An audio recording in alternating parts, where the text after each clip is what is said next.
Since the turn of the 21st century, China has spent at least $412 billion building, upgrading, and maintaining physical infrastructure, including highways, bridges, tunnels, railways, power plants, seaports, and much more. But it's not just roads and infrastructure that make China a sought-after partner for developing economies. Did you know that China is also a major player in global health? In fact, during the first 18 years of the 21st century, China committed at least $5.6 billion in the healthcare sector alone. With a treasure trove of new data made available by AidData, we can now unpack the numbers even further. How has China's health portfolio in Africa evolved? While China has been regularly sending medical teams to Africa since the 1960s, its approach has evolved in recent years. Between 2004 and 2009, China's health projects increased twofold in the continent. And that's not all. China's approach to aid provision is responsive. This means that the needs of the local population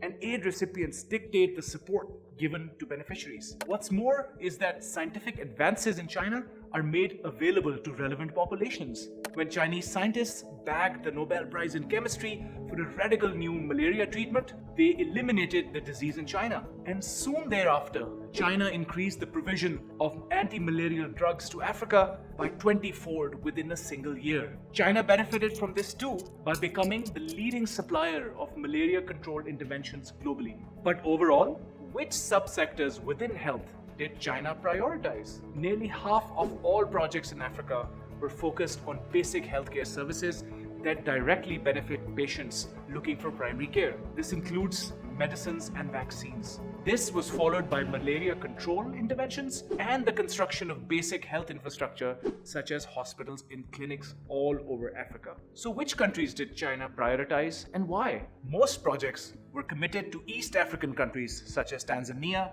and Uganda, followed by Ebola-hit Sierra Leone in West Africa.